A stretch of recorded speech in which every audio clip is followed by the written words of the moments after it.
Hello, hello. We're back. Woo! We're here to talk about sales models, but we're first going to talk about our weeks because we missed each other. Yes. For anyone just joining, we are Sasha and the cat. And today's a very interesting day. I was playing catch up a lot of the time last week. It's crazy. You take like 3 days off and then you're like, what's happening? Yeah, no, all week I felt behind, but I was like, it's because we went on vacation for the weekend. So it wasn't like the time to recharge. It wasn't there. And if anyone knows, Sasha and I are really bad at taking days off. Yeah. We take moments off right before we crash is how we do it. But we actually took the weekend off when we were hanging out. So Yeah, it was a successful time off, I would say. yes, it's just the time back. It was really, for me at least. I know. Was a little rough. But, when I've noticed that as I've learned time management, before, how I would like do my list. I feel like we kind of both did this. And then if we didn't finish something, we just move it to the next day. Mm-hmm. But then I just kept reorganizing the list. But I feel like when I'm super behind, I just have to have the list. Right. And that's just the list until I finish the list. Yeah. Yeah, sometimes I do that too, where I just group it all together and I'm just like, all right, even if it's 10 things, like I need to get this done by the end of today. If not, it will kill me. Like I will feel horrible. But I feel like I was doing the same thing that you're doing where you put like reminders or tasks, whatever, and then it just falls into the next day if you don't do it. But last night I was like, you know what? I think I need a different method because something's not connecting. So I got out the planner that you got me and I was like writing stuff down again. And there's just something else about writing things down. I like, know.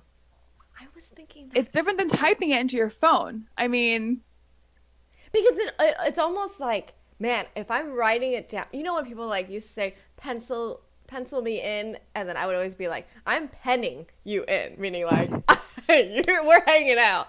Right. So I don't know. I just thought it was interesting. That's funny that you thought of that because I was thinking that yesterday too. I was like, I keep just like moving things on my to-do list or like, I mean, the other part could just be, I just don't know how to gauge how much time one project takes. Yeah, me too. Especially like, because there's a lot of new projects all the time. Like the course, like I'm still getting used to how long, because sometimes it'll tell you this assignment will take this long. And then I never, like when I do it, sometimes it's shorter, sometimes it's way longer. And I'm like, Why did you give me this estimate? It's incorrect. I know. Or sometimes I'll do that to myself where in my schedule, I'll allot like an hour or an hour and a half or whatever. But then maybe the thing before that took longer than I expected. Or I cooked dinner for once. So it was like ran into the other stuff. But yeah, I want that. I don't know if you noticed, but I added a new topic for our video podcast, which is talking about Google Suite, because there's so many different tools that Google has that can help you just stay organized and like productive. So it's funny. This means that she hasn't seen all the puns that I added on that worksheet. Oh, I did. I loved it. We'll save that for whenever we release the next episode announcement. But yeah, I'm super excited about that one because I love Google Calendar and I feel like that's what I use primarily. But last night when I sat down to just kind of look at my week and like write things out, I was just like, I don't know, instead of writing out all the tasks like I normally would have, I just wrote like big goals or like stuff that's outside of work and school, like that I need to tend to, so that it's like a separate thing in my mind or like a separate priority. Whereas on the phone, it's like all smushed together. It's like, right. I almost think like, well, if I look at my Google Calendar, then I can look ahead and be like, oh, this is what the calendar feel is like. And then with my planner, I feel like I can do that too. But with my phone, to me, it's so tunnel vision, which is good once you have the to-do list. But I don't know. Lately, I've just been like, I need to go back to my planner. I know. Just because it's almost like I feel bad for my planner because I penned you in and I don't want to use whiteout. So I got to do it. Well, then also, like, I guess for me, small business owners, humans, like, 2 days ago, I was like going through my planner, and I was even going to work on level up stuff, and I was talking to Sasha, and I was like, okay, I'm going to do this post on Friday or whatever. And then like it's got a custom order, and like every time I get a custom order, it's like I have to like think about it, give a quote. Okay, can I do this? Look at my inventory, blah, blah, blah. And then for some reason, I got like 3 custom orders in a row, which I never get. And so it was just a lot of like planning. And then now, like some of them were even rushed, meaning like I need to get 2 of them out by like tomorrow.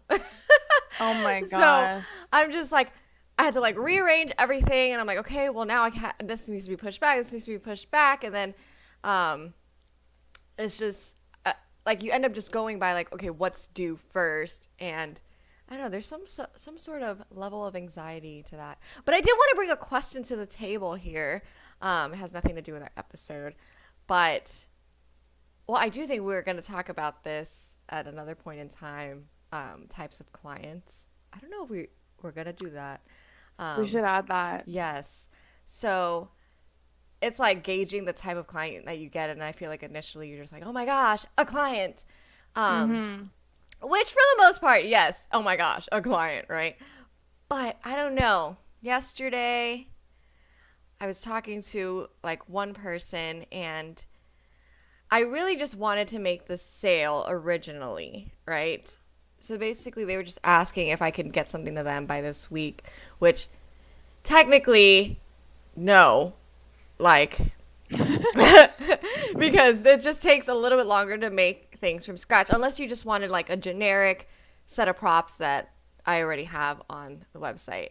But even a party kit technically takes, at least maybe like 2 days, just because world of clients, we don't just like stop everything we're doing like a factory and then just make what you're asking for, especially if it's like customized. So anyway, I'm going back and forth with this person, and I said yes if it's one of like the main listings. But of course they asked for like the freaking listing that I was almost considering taking down just because it was a lot of work. And I was like, but I was still like, you know what? Well, if there are no customizations, I can still do it. So anyway, it basically goes back and forth. And now I'm like literally knee deep in this thing. And I just kind of want to be like, you know what? You can't get it. So basically it's a customized prop, an added customized prop. And the base is a different color. Then like basically it's all customized. And then, so before she said all the customizing things, I was like, oh, if you do no customization and you check out, we're good. It doesn't reach free shipping. I was like, okay, well, if you customize it, then it does reach the free shipping. So now I'm customizing 3 different things. I have to pay for shipping, and I have to get it out by tomorrow. So basically, I dug this hole for myself. Is that all through Etsy? Yes. I never did free shipping on Etsy. Well, now it's a thing. Now they have, it's like $35 free shipping. And that you can turn on or off, but I turn it on because usually anything over $35 for my shop is a party kit. So it's okay because it's a bigger amount. Sorry, my nose is running. It's allergy season. Anyway. Welcome to spring. Oh my God. Can I just say I had no idea daylight savings was yesterday. That threw me off too. Like I literally woke up and I like looked at my phone and I looked at my clock and I was like, why is my clock an hour behind? And I didn't even register it. And I was just like, that's so weird. Because I normally somehow hear about daylight savings, like somehow, some way. It's because didn't hear about it at all. And I was just like, that's so weird. So I literally had to Google it. And I was like, oh shit. It was, my clock's not wrong on my phone. I was like, what happened? I was like, I was so confused. Yeah. But yeah, I think that just is a testament to how busy our weeks were. It was. I know. And then I was so mad when I woke up and I was like, what are you talking? Not woke up, but like I started my day and I was like, it's 11 o'clock. I was like, what are we talking about here? Dude, I started my taxes at like 8 o'clock. Like it felt like it was, I felt like it was so much earlier, but I was like, this I is know. so late. It like went by fast. Yeah, it went by so fast. And then now I'm kind of like, it's so bright outside. I'm so confused. Do I work later? I don't know. Because basically the universe is now your work schedule. Like, oh, it's still light out. Right, right. I know. Wait, but I didn't ask my question. So my question is, what happened? What do you do? What do you suggest, Sasha, when, okay, bad client or not, you dug yourself this hole, and I felt like there were certain points where I could have stood my ground, but I just didn't know how to say it. Because I honestly, at one point I did say, oh, I can't do customizations because of the rush, you know? Like, Yeah. then I can't guarantee that's going to get there in time. But then I ended up saying yes. Like, what's wrong with me? I think it's harder on Etsy because I think Etsy is a different platform where like you're supposed to be very like open and understanding and kind of like, I don't know, it's just a different conversation than like a sales website or whatever. So I think that's a factor in it. But I think too, like, I would just chalk it up as like a lesson learned, but definitely next time, like, just stand your ground more or don't even offer free shipping. I don't know. I mean, Yeah, I think at one point I should have just said, well, that's just complicating. Yeah, if you customize it, it's not going to get there in time, because I feel like people don't understand that when you ask something to be customized, it's not created. And half the price of something that's custom is the creation of it. It's not the materials. Yeah. It's not, it's the time it takes for me to think of you. I don't know if you have anywhere on your website that says like custom orders, will take an extra or an additional week. So right. Please, and order in advance. And I feel like, I guess sometimes I feel like I should make it clear from the beginning that, because I guess they just not just the custom thing, but just the fact that I can even send it out by Tuesday is already me accommodating. On the website it says 3 to 5 days processing, and I'm doing it in one. So I feel like, do you have it to where there's like an extra charge for customizing? I do for, like, let's say that listing, you could just get it as is, or you can customize and there's already an additional price to it. Okay. But to me, if you need it rushed, that's something we need to talk about, which is what they were doing in the conversation, because customizing definitely does not mean you get it faster. Yeah. So anyway, I guess to me it was also just like when you think of the price point, yeah, I would have customized anything for you for, a bulk order for $800, but this was a $30 order we're talking about, because we're talking about you even get free shipping, right? So, or I don't know who it is, but anyway, I guess. But I think because your specific niche is like more time, there's more time involved in what you do. I think that's why the free shipping thing is like negligible. Like, I wouldn't even give free shipping. Oh yeah. I feel like people don't really care to pay shipping. I mean, I don't know. I feel like I never ran into issues with that. Huge. I think people see free shipping, but you can do free shipping and adjust your listings naturally to be higher. Like, it lets you do that. So instead of 30, I could have made it 35, which is why I was also saying that's an old listing. Like, I hadn't 50. Yeah.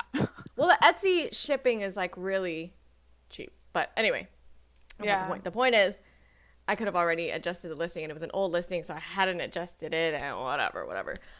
But I feel like the shipping for me when I did Root Essence was like $4 or $5. Like, it was super cheap. Well, maybe it was cheap, but I think you also sold a very light item. Like, my boxes, shipping's like $8-9, and I don't mind if that's free if you paid $80 for a box, you know?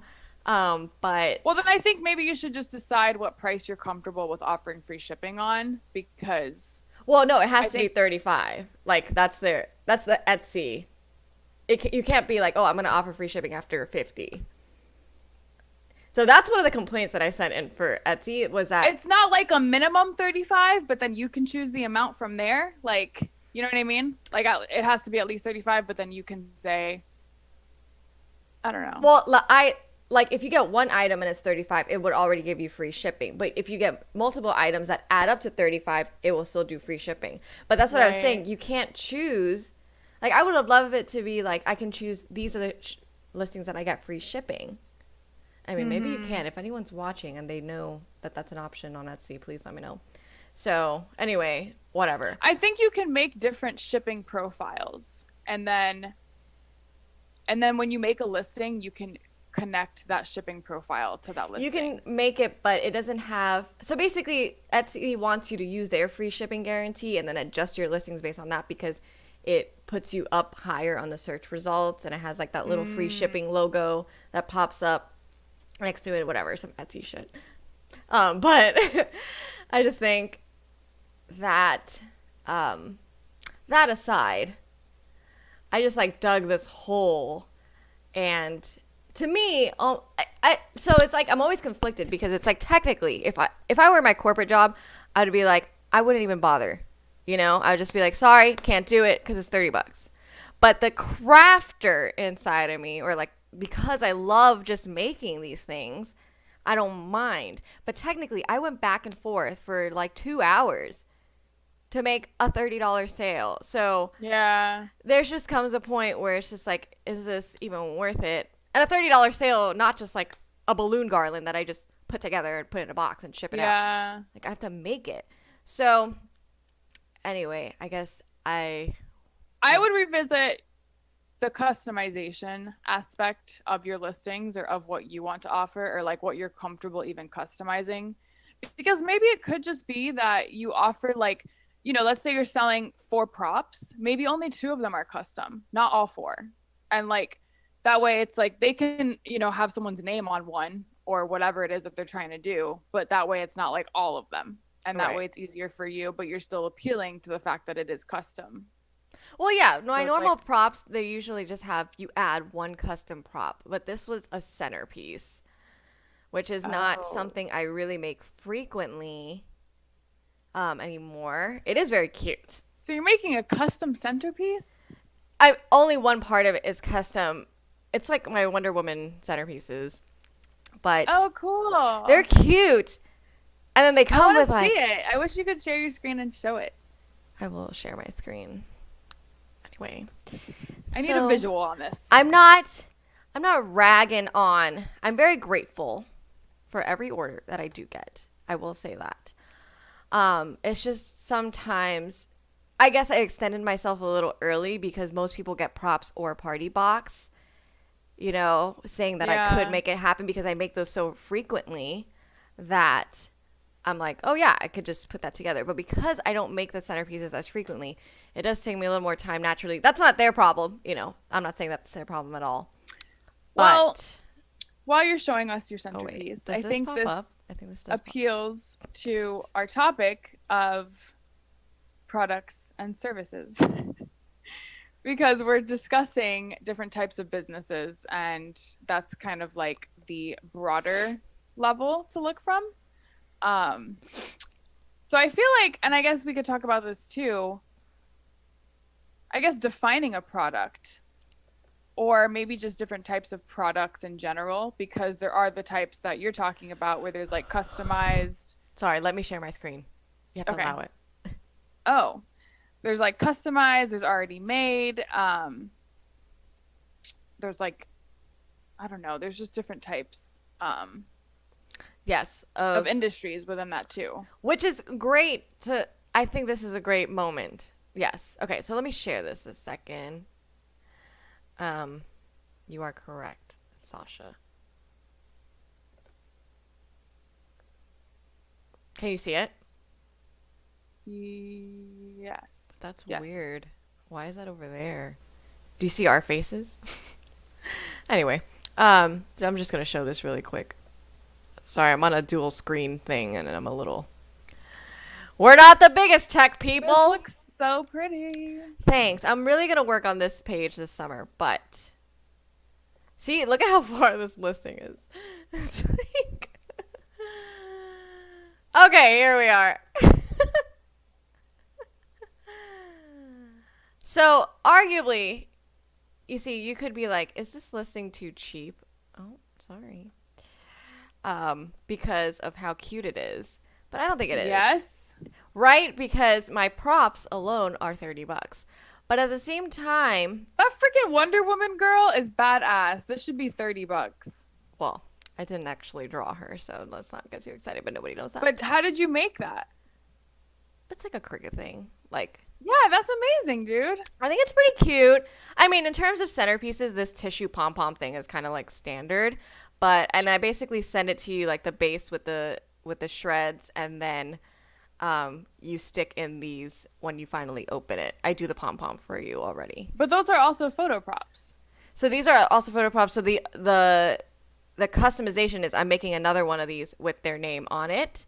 And they wanted so that it would come with a red and a yellow base if you get two. But she wanted a red and a blue base, which I don't even know if I can do, but let's see what happens.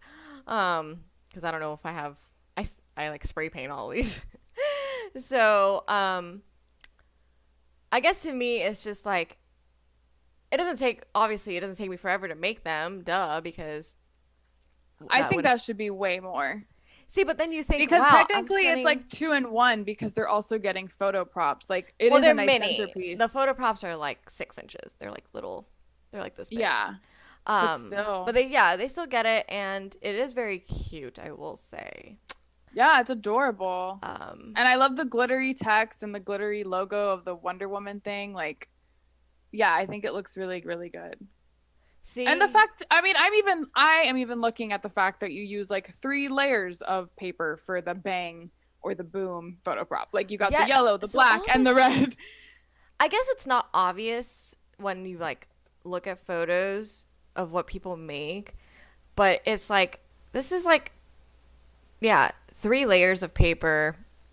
I spray paint these gold, like the sticks. So, whatever. It's fun to make, so that's why I'm not like, of course I would want to do it because I just like to make it, but. Yeah, but I think your price point should be like double. See, but then it's like, okay, if I'm searching on Etsy and I see someone has a centerpiece for $10 and this one is $30. I know. And usually when you get a centerpiece, you don't get one centerpiece. You get at least 2. And now you've spent $60 on 2 centerpieces that are like this big for your 3-year-old's birthday. So then I'm like, is that worth it? That's why I was like, should I just take it down? Like, it is worth it if it's a 2-for-1 because they get photo props with their centerpiece. It's like an interactive centerpiece. I should retitle it. Yeah, as an you're changing the industry. You have an interactive centerpiece. Arguably, it's all in the word. Arguably, all the centerpieces at like weddings and stuff are interactive because everyone takes them home at the end. Okay, but yours, you have multiple things you can take home. Like 4 different people can take home something. So it's you're getting you're getting more bang for your buck. Wow, that was pretty horrible. That was pretty horrible. So, and I didn't tell you this part, but the other adjustment I have to make is the Wonder Woman, which this one, of course, I'm gonna do it, and I feel like I should have a version of this anyway, but it's a chocolate Wonder Woman. What are you talking about? Like it's a black Wonder Woman. Oh, I thought you were literally gonna make like a chocolate mold of a Wonder Woman. I was like, where does that fit into this? Calais always says chocolate. So I think that would be a good like customization offer, is if you did that. But well, no, because I mean, if there are other things though that like you can't change, like the base color, I would just say like no, it's only in yellow or red. She had sent me the photo, so I was like, oh, okay. Because that's honestly the hardest part, is either I have to create the photo or go find the photo that I would use. But if you're gonna send it to me, that really helps a lot. Yeah, especially. But there's no other poses, which I did mention. Like, let's say she's standing in the photo like this, and then there's one that she's like this. Like, there's no other variations of it,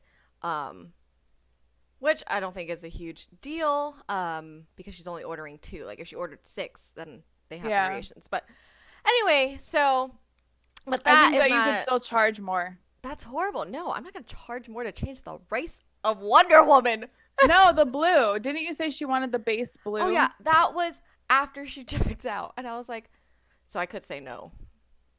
But yeah. anyway, so there are just so many layers to this that, of course I'm happy to make this at the end of the day, and it to me, it just spent I spent a little too much time with the negotiating for, I get prop orders all the time for more than that. So I think this speaks a lot to like the different e-commerce avenues too. Like if you sell a product on Etsy versus selling a product on Amazon or just the main website of your business, like I think you're also going to run into different scenarios and like types of customers because of that. Sorry. And I feel like on Etsy, it's almost like more personal. And I think that's why people go there too, is because they know like they can find something super unique and like really, really good. But I think you could possibly run into the issue where they are asking for too much because they're kind of like taking advantage of the fact that it's like a more open community or crafting community. Whereas like if you're on a website and you just see a product, you're not going to think to reach out to the company and be like, hey, can you change this or that? I mean, granted, on Etsy, you allow customizations, but I just think it's a different conversation too because of the e-commerce platform that we're talking about. Like, I think it would have been different through the website. And maybe because you are still trying to, be more of a main shop, like with your own standalone website, maybe when you talk to people on Etsy, speak to them from like that level of like communication where it's like, I'm a business. They don't know if like, you have to schedule people or how it works whenever you make stuff. So it's like, maybe for that reason alone, you can't be like super open to customizing things, but maybe that's a good idea, is just to like consider the platform that, and I guess this goes for everyone, like when selling a product, consider the platform you're on and like how that might change the conversations or types of customers that you might be interacting with. Because I think that also has a lot to do with this, where like she asked, to change it to blue right after she checked out. Like, come on. Yes, that is a separate situation of clients because yeah, you would never go on Amazon and just, but it's not green. Can it be green? No, you just find another listing. Granted, I'm happy they stuck with it. So, and then the other thing is Etsy is a custom. So I guess to me recently I've noticed. As you can just say like, because the order's already submitted, I can't make any further changes. Like I think that is super normal, and you know what I mean? Yeah. And I could just also say I don't have blue. I don't know what I have. So the interesting thing that I've noticed as I've been more involved in Etsy, which I'm not even that involved yet. Like in the summer, I'm doing a whole like Etsy mental movement because I'm even considering only going through Etsy just because of the cost to pay for my own website and, just not that many people know about it. And you can now make Etsy like thekitsandpieces.com too. So but that's helpful. I guess the only thing I was kind of like running into, which I'm sure other people have figured out on Etsy to work around it, is that technically you can only do 2 types of drop-down menus on Etsy, which is really weird considering you offer customizing is the main thing of Etsy,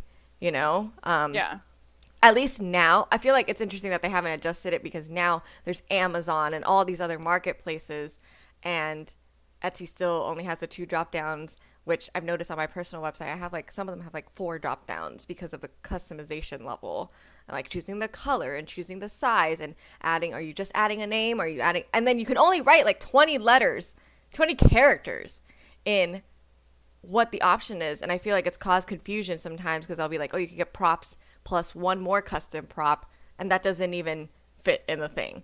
So anyway, I'm going to work around that, but I think that's an interesting thing to know when you were saying about the platforms because of the types of sales model that you might have.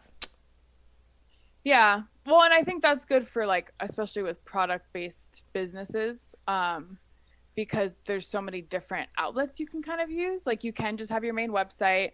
I feel like some people even just have a Facebook, or, you know what I mean? Like just sell on Amazon, whatever it is, depending on what the product is and what your goal is. But I think if you're building a brand, it's ideal to have your own website and then maybe like one other place that you sell your products through that generate a lot of customers naturally, like Etsy or Amazon. But I think it's, so then like the other side of it is like a services based industry, which is kind of interesting because I feel like what you do is almost like providing a service in a weird way, because you're like creating from scratch a lot of this stuff. It is. I have been thinking about that recently, though. I think I was thinking about that, and I was especially with the customizing, but the final product is still an actual tangible product. So I know. Okay, so anyway, but it's interesting that you were saying this. So you were saying that the business to business is what, sorry, I was touching the mic there. Business to business is like the most common sales model. And when we say sales model, if anyone's like, whoa, I just like, Crochet Lady, she's back. Crochet Lady is just like, whoa, this is too much. It's not so much like, oh, I'm going to like create this whole marketing plan to pitch to investors and blah, blah, blah. It's more like just keeping in mind the type of business you have so that you can facilitate like the proper relationships with people, or keep in mind what platform you want to use, and so that you don't go overboard or underboard. So yeah. I think I think what's interesting is like when you have a product, you can be like B2B, business to business, and also B2C, because you could have like a wholesale account option where you're selling your products to other businesses so they can sell your products. So you might have that on like one end of like a sales model, and you have to like organize stuff in that direction. And then you also have your main purpose of creating your product, which is to get it to customers, which would be the B2C. So for that reason, you're going to like generate different language or different listings or different approaches whenever you're handling that side, and then different approaches when handling the business side. And I think like the reason we wanted to talk about this today is because oftentimes, you know, obviously I sell a product or I'm providing a service. Like that's super basic. Sorry, I messed up. I meant to say, to go back, B2C is the most common. Sorry. Yeah. I just want to clarify. B2C is the most common. Sorry about that. But yeah, team. I think in time, or at least for me, like when I created Botana Bites, my main goal was to get to the wholesale level and sell products to businesses, because they're selling your products for you, right? Yeah. So it's obviously like easier. And you're getting their customers already that are coming in and committed. So there's a lot of advantages to be B2B, because you can kind of piggyback on a lot of the other growth that the companies have already done, or businesses that you're like partnering with. So that's super helpful. And I think it's ideal to have both styles. I remember when I was selling Botana Bites to a juice shop, it was the best the sales have ever done. And it was kind of interesting to see too, like experimentally, like what worked about that. And then how can I use that to then approach my customers differently, like my direct customers, so that I can get more customers just buying Botana Bites from the website. And you should have probably different like pricing models for those too, which we could talk about. But obviously like a wholesale price list is going to be discounted in a different price because you're selling to businesses.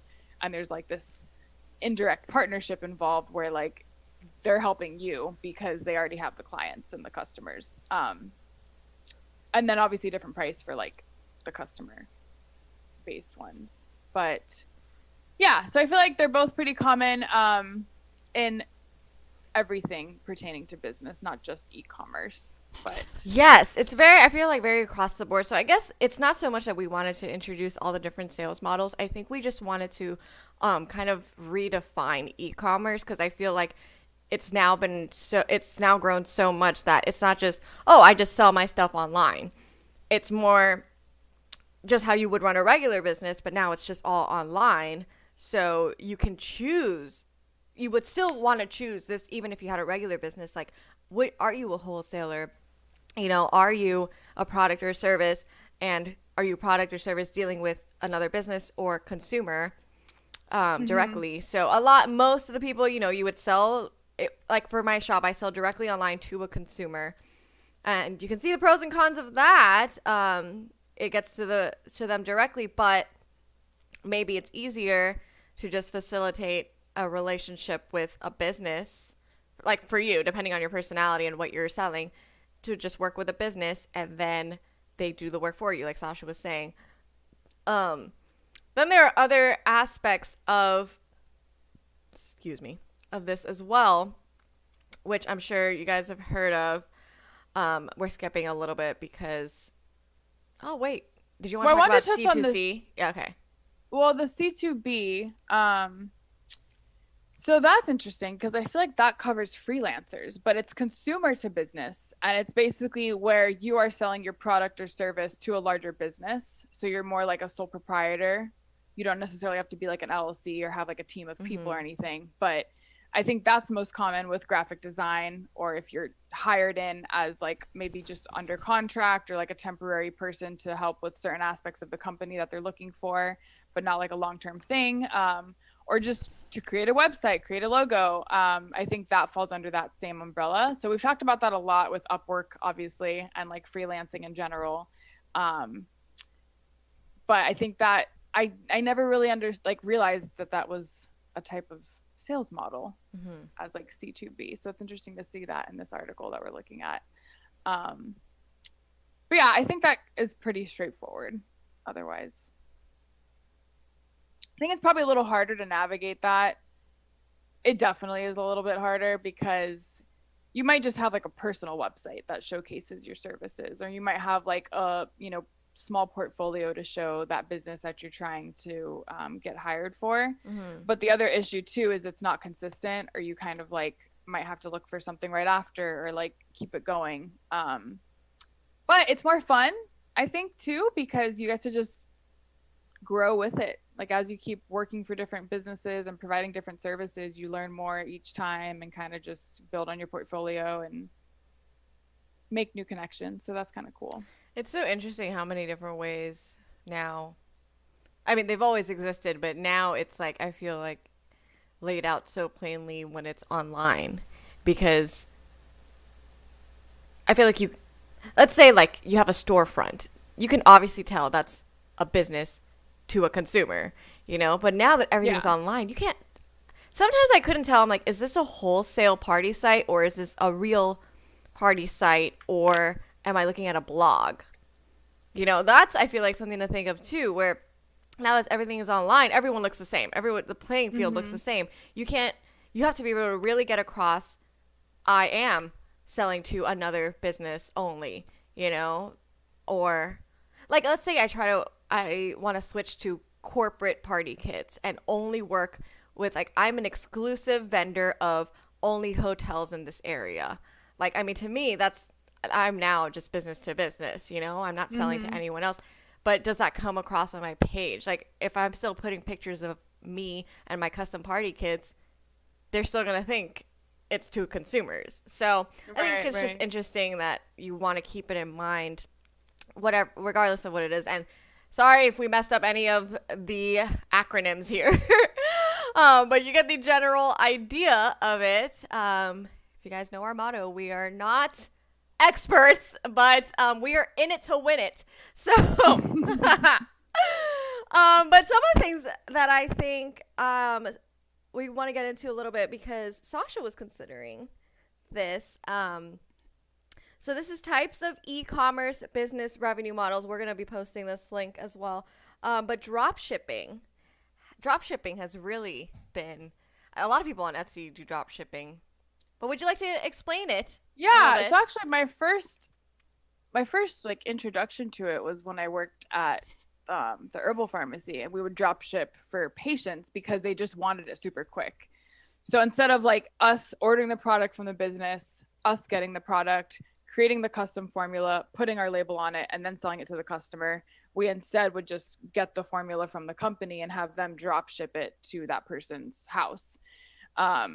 And I think the benefit of that, which maybe it says it in here, but I'm not sure, is that it doesn't show like it came from that company. It shows as if it came from us, but the company drop shipped it for us. So that's like one way that I learned about it. And then the other way is obviously like a lot of people are doing, like making their clothing lines and just like drop shipping that. Because the clothing is stored at another warehouse that's not theirs, but you can just basically put whatever address on it. So it looks like it's coming from your business. So it's just a huge shortcut in like having to actually have your own warehouse or actually have the actual facility that everything's produced from, because you can just use another business to do that for you. And without losing the like legitimacy and like professionalism of like it coming from your business. So I think it's super beneficial for everyone involved, like for the customer, for your business, and for the business that you might be partnering with or warehouse or whatever it is. So yeah, I think it's, and I know it's become more popular with like Amazon and stuff like that. But I think it's definitely worth it. So yeah. There's and then like also- wholesaling. Sorry. Oh, just sorry. What were you gonna say? A drop ship note on Etsy. It's a little more common for the print on demand side. So like you were saying, the drop ship of the formula, right? So that company would already just send it directly to the client. That's something they already have. But then there's also on Etsy, that's something that's popular, is you create the design, and then if someone orders, it gets sent to this company that then creates it, so that you don't need to have any of the machinery or anything. You just design it and you pick, oh, it's going to go on a shirt, a mug, a canvas, and then they just create it for you, so that you really only have to develop one relationship there. So a lot of people do that when they're like limited on space. Yeah. And so I think it's an honestly a pretty decent idea if you have like great designs. So I just wanted to bring up that side of it for the crafter humans. But I think it's also great. I didn't think about it originally as supplementing what you offer, because you guys offered other services, but also had this option for people who just needed it right away. Yeah. So it wasn't the main function of their shop, of their clinic. So interesting. But yes, okay, moving on. There's also wholesaling and warehousing. Ooh, warehousing. Ooh. And there's a little like diagram here. I'm going to kind of go through that because that's helpful. Sure. But it's where the online store orders direct from the supplier. Then the supplier sends the product to the online store warehouse, which again could be elsewhere. It doesn't have to be like in your vicinity. And then the consumer places the order from the online store. So all the consumer's seeing is the website and the options. And then the supplier sends the customer order from the warehouse supply.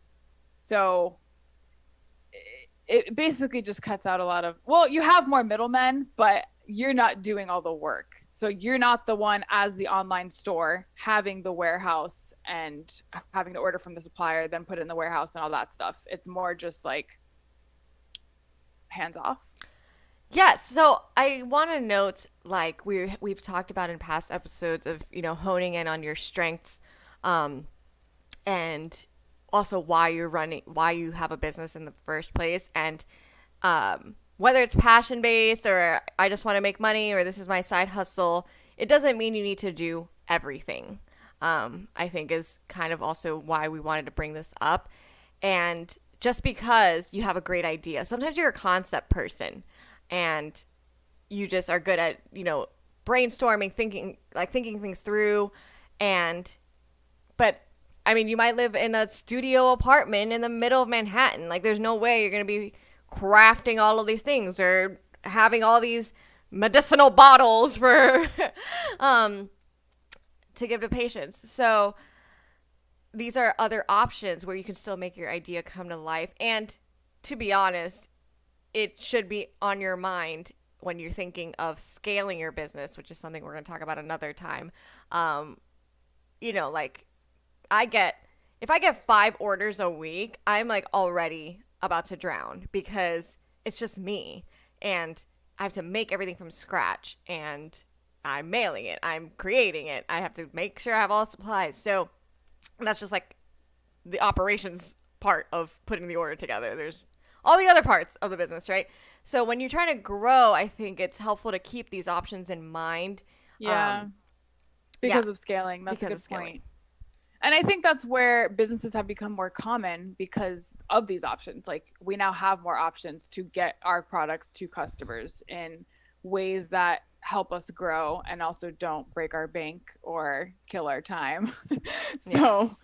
I think that's why these are super popular, especially with e-commerce, which I mean, today everything's e-commerce because COVID, but It's interesting though because when we start a business, we think so much about the money, the financial aspect of are we going to put our own money, how much money to put in, where are we going to find the money? But really, I think now that we're in it to win it, time is so hard to find. And even if you outsource time, it's hard to find reliable time. I mean, the money will be reliable, right? You got it from a bank or you got it from an investor, and the money, that's the money. But you can hire 3 different people and they could all be horrible.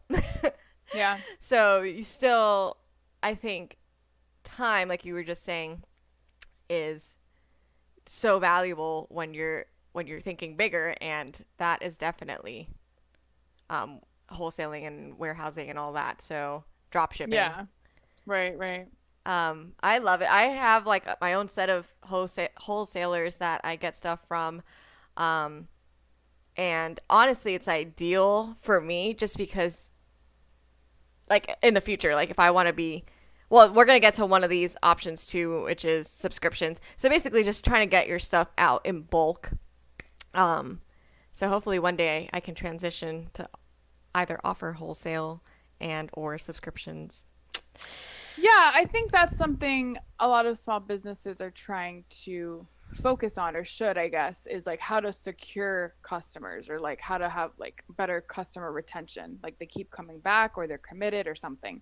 Because I think a lot of creatives have like the one-off sales, or people that are interested because of a certain holiday or whatever it is, and then they don't come back, or they don't have that, like, you know, consistent income either, like as a small business.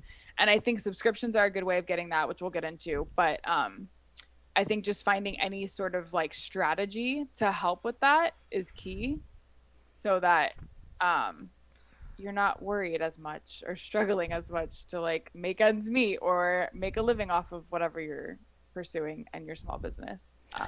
Right. So I feel like a lot of people, they start their business because they sold to family and friends, and they, you know, their family and friends love it, and that we're not saying not to sell to them, but you have to think of why they're buying it and how to keep them coming back. And now that everyone is selling online, literally everyone is selling online, and we love to say you are not that special.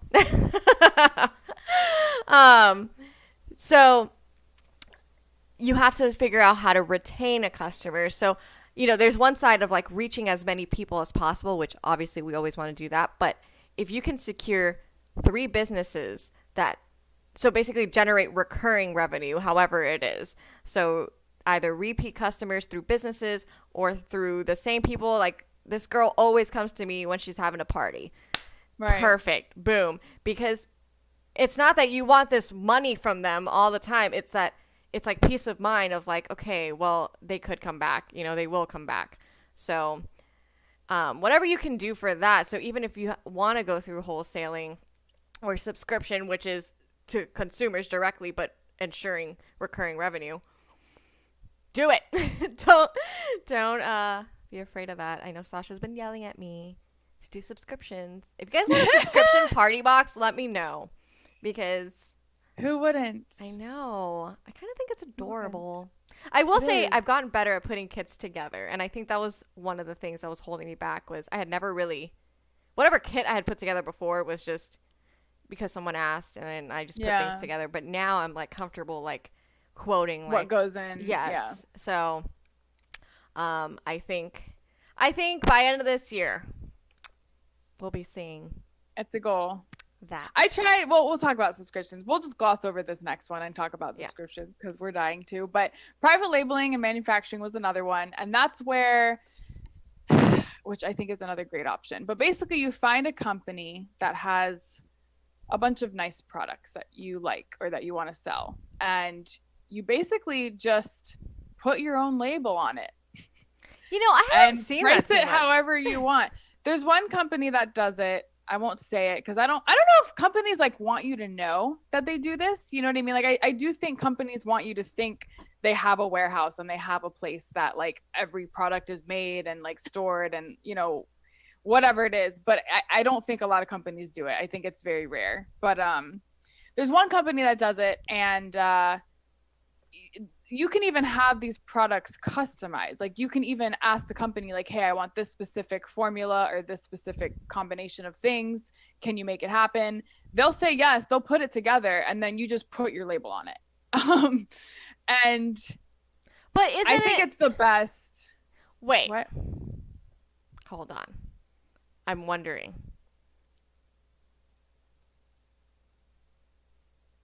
No, I thought that was white labeling. Isn't private labeling? You have the product, but they manufacture it for you. I think white labeling is when it's somebody else's. White labeling, now that I look at it, yes, I do think that might be a more recent term. I think it's always been private labeling, but yeah, now that I read white labeling, sure. I guess someone threw that in, but I think it's still a subcategory of private. Because I guess manufacturing, I always think of my favorite story, Spanx, where she just came up with a prototype and went to a manufacturer and they just put her little logo on it and just made it for her and they did all the work. But I mean, she was selling, but yeah, I think you're right. I think when it's like more custom and like pertaining to a specific brand, it would be the white labeling. I didn't realize that was like another term people use, but I've always just heard private labeling when it comes to kind of like anything related to that. But yeah, you're right. I think private labeling is probably for more of a specific product that's like already done well. So you just put your own label on it because you know it's going to sell, but you also want it to come from you. And I think a lot of people do it with Amazon, like for sure. They just buy something wholesale, like a pack of them, and then they just put their label on it. I think this is so also... it's not like they have a freaking factory where they're making like leggings and all these crazy things. Like, no. There's a factory making probably a bunch of different products. Somewhere in another country. Yeah. So I want to note that this is still small business because the other day I read something and then I was kind of like depressed because I feel like I'm gonna add to what you're saying. Okay, I was like, wait, did you read the same thing? Because that's kind of weird. But basically it was saying that small businesses making up to 10 million. Yes, how weird. How does that keep happening to us? Oh, stop. You read that? I didn't tell you about that either. No, I had a meeting with Orion. And he said that exact line to me because I was trying to gauge. I'm like, what is a small business? Like, is it up to the employees you have, the amount of customers you have, the amount of sales you have? Like, what is it? And he was like, he said, I can't remember the number now, so I'll go with your number. But he basically said that same sentence where he was just like, a small business is any business that makes under X amount of money. And I was just like, I know where that's like so many businesses. Like that's insane to me. I was like, so basically what you're telling me is we have like micro businesses. It's like we don't even have a small business. We have like microscopic businesses. Right. Because the term covers so wide of a array of sales. And that's honestly what's been making me, I don't know if anyone has noticed, but Catley has been posting a little bit less this last week. Well, also because I've been freaking swamped. But it was also because I'm like deciding if I should just take the next step and find investors and like either go the manufacturing way or what I want to do, because I know this is, to me, I feel like just because I'm putting full time into it doesn't mean it's a super successful small business. Like, I should be making more with the amount of time, and the $10 million is from the PPP, which is you can't apply for a small business loan if you make more than $10 million. And that's when I was like, $10 million. I know. Well, and it told me too, like, how much money businesses do make that are like, medium and larger. You know what I mean? Like, Like if that's only for small businesses, Yes. imagine how much money they're making in like these medium and large businesses. Like I was just like, oh my gosh. So yeah, I think going to investors, great idea. I mean, I think too, there's stages to everything. Like I do think a lot of people do start out in the small business phase, kind of just like roughing it, putting in 50 hours, 60 hours, making everything by hand, blah, blah, blah. But yeah, I think in time, you get certain people on your crew, or you make certain connections, or you get certain investors, and everything starts to change. So I think, you know, everyone but at has the a same different process. time, I just want to add to that is sometimes they say dream big and we think we're dreaming big, but it's not big. And Right. so we need to, if anyone is out there and needs encouragement, go talk to someone, try to, okay, because I just think if you want to open a local coffee shop, right? That's just a local coffee shop. You know, it's nothing crazy. You need like $200,000 Yeah. to even open it. And that's hoping you're going to make money back, which hopefully, you know, with coffee, you make the money back. But that's super small business. Like, so just because you're roughing it, maybe you shouldn't be roughing it on some of the things that you could skip, I guess, is what I guess my point is. Because I'm like, what if I had found investors and just opened up a shop and I would have comfortably had space to just get all the colors of all the plates and everything, and then putting custom orders would be super easy, or having people come in to plan their events would be super easy. Yeah. So I wouldn't have to work out of my garage and all of that. I don't know. I think. Yeah. No, finish what you're saying. Just that I think before, maybe like in the 80s and 90s, having a business wasn't as common, and you could get away with running it out of your garage and expanding. But unless this is a side hustle and you just want to run it out of your garage and that's what you want to do and that's it, that's fine. But I'm talking about people who, you know, want to take the next step. Like eventually you're an acupuncture, or you're about to graduate and you're going to probably open your own clinic in the future, let's say in a couple of years. That's like investment. Like, where are you going to get that money to get a clinic?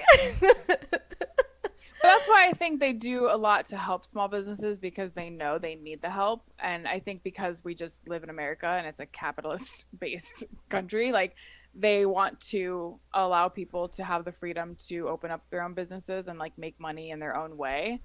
So I think that's like the benefit of it all. And I do think too, like it has to go with your goal. Like for me, when I started Botanobites, my goal was just to get into Whole Foods. Like it wasn't to make X amount of money per year, or have an X amount of employees, or open up this shop. I knew I didn't want to open up a shop. That was the one thing I was like, nope. I've run businesses that are based in shops and it's not for me. But I think knowing my goal helped me stay focused on like what the meaning of it to me. Because I think if you do get lost in just like, I could be making millions and I'm not, oh no, like you're not going to make it. You're just going to drown in like comparing to others and self-doubt. Like it's not going to work. But I think if you just focus on like what it means to you and like what you're getting out of it and what you might want to like contribute to your community, whether that's local, national, you know, whatever, globe wide, it's up to you. But I think for me, like just having that goal of like, if I make it into Whole Foods, I'll feel successful.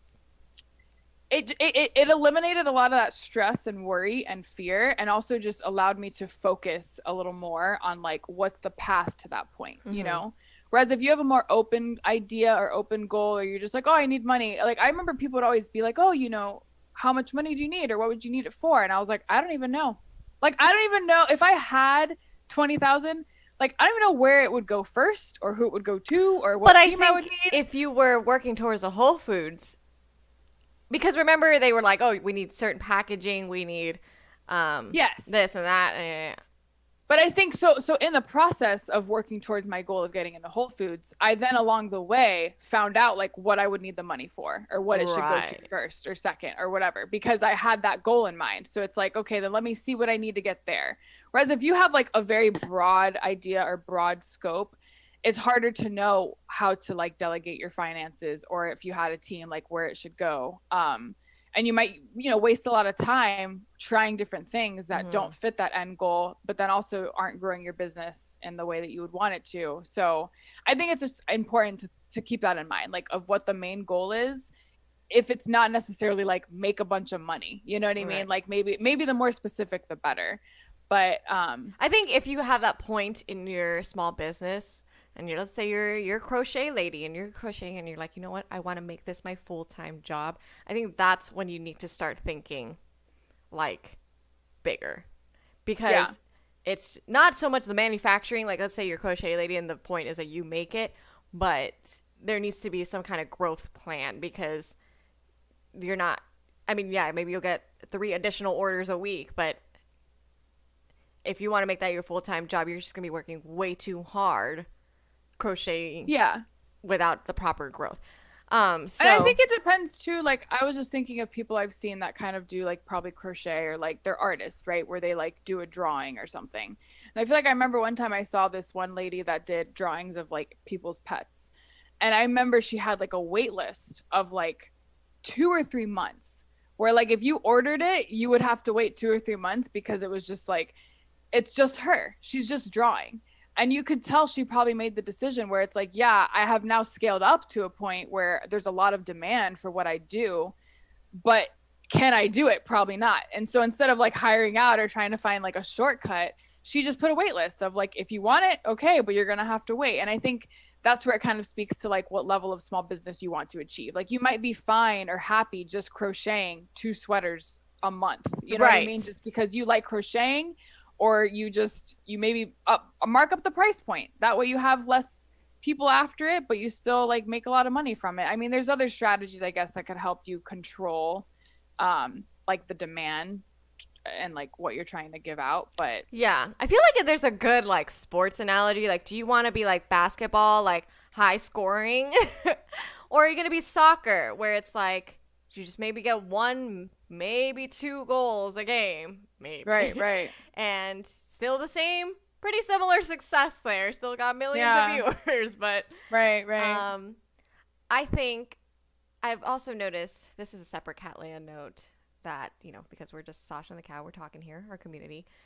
I don't know. I kind of have been interested in, I love crafting. But I've noted in the recent past with Sasha here that I don't know if I'm known as a crafter. I think I'm known as an event planner. But beyond that, I think I'm really interested in the operations side of things. And I brought up the coffee shop, but I also have noticed the need in our community here in Hermitage, Tennessee. There are like no coffee shops.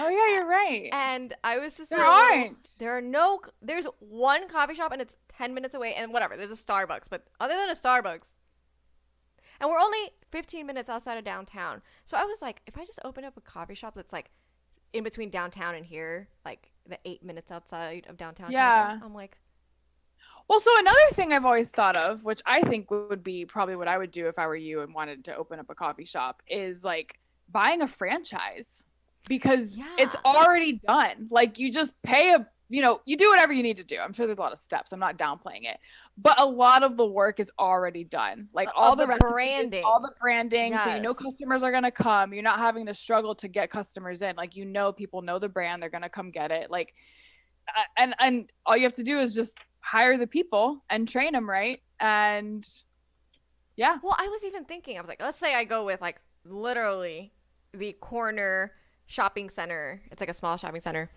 that's by my place. This community I live in has like 3,000 homes or something ridiculous. Plus, we're right next to a huge hospital. And I'm just like, that alone would make the money back, especially because I'm not in downtown Nashville. Like, it probably wouldn't cost as much to open it up. And I'm just like, so yeah, I guess it's just like, even if it was a local shop that wasn't a franchise. But yeah, even let's say there's a local franchise here, or sorry, there's a local coffee shop that has multiple locations here. So yes, a franchise. Well, I don't know if they're a franchise or they're just whatever, one company that has multiple locations. Right. But it's called Frothy Monkey. And I was like, what if I went up to them? I was like, you know what? I have this money. I want to open up a Frothy Monkey right here. That's a hilarious name. It's so cute. But I think that's totally doable. I think it's possible. Anyway, so to me, it was just like, yes, I guess the vision was so clear to me, which is something I never noticed before, that I'm like super into operations. And sometimes when I'm so involved, like personally with the crafting, I can't zoom out. Like I can't. Like I see it, but then I just all of a sudden go back in because I'm making the orders and whatever. So I guess like with something that I like coffee and I like running a business, but I'm less involved. So I can like be like, okay, I need the money here, so go here and then get the machines and open it up. Boom. I don't know. Okay. I'm considering I think it's a great note to close on, because I think we're talking about products, we're talking about services, we're talking about different types of businesses. We're entrepreneurs. And I think whenever you start a business, no matter what the scale or level is, you already have that in you where like you're interested in the process itself. And it's a long, weird, wavy process. And it's different for everyone. But I think in time of doing whatever you're doing, no matter if it's a small business or you have a franchise or you're just crocheting, like whatever it is, you're like learning about what you like about it, like what aspects of it you prefer or don't prefer, or just working out the kinks. I mean, when I first did Root Essence on Etsy, I remember the first thing I noticed was, okay, I like creating the designs. I don't like making them. I don't like sitting there stringing beads on a string while my back hurts. No. So it was like little stuff like that. Or like I liked making the business cards and like putting together the product photography, but I didn't really like, the sales aspect or finding the right tags. Like there's just certain elements you're going to find you like are really drawn towards and others that you're not. And I think it's always good to note that. And then no matter what you do, like whether you keep your business, you leave it, you do it, like just trust the process. Like, I mean, I know there's a lot of stigma around like commitment or kind of like, you got to stick with the business for 10 years, blah, blah, blah. But I think if you are an entrepreneur or you are a small business owner, you're just learning about yourself. No! Okay, I cut off a second. Wow, we were doing so well today. I know. Okay, sorry. As long as you like note that and keep that on your mind and you pivot along the way, I think it will always work out because you're just fine tuning like who you are as a business person, essentially. And like what business fits your needs at whatever given time you're at and phase of life. I mean, life changes all the time. Yeah. All the time. So I just want to say that because I think it's important because there are so many options today and like what we can do to make money and own a business and stuff. But as long as you're doing it, you're already there. Yeah, the mentality is everything. And even with Level Up, guys, just you're watching us build this too. Like we've been having meetings of just like how we're going to say things or what we should talk about. And just because we're here every week doesn't mean that we don't, because even though we're here on Mondays doesn't mean we don't talk about it at all like the rest of the week. So, oh no, it's like every day. Yeah, it's like every day. It's kind of ridiculous.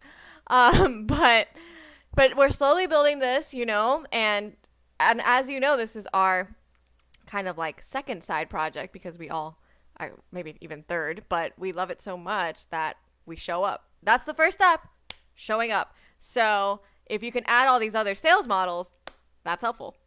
But yeah. And the importance of knowing your sales model will help you gauge how you should approach customers, approach conversations, approach your marketing, everything else. So that's also why we wanted to focus on it, because it can help you kind of narrow down that focus of like, not just I'm a business owner, I have this awesome product, but it's like, okay, am I focusing on B2C? Am I focusing on B2B? And like gauge your brain in that direction so that you can like attack it.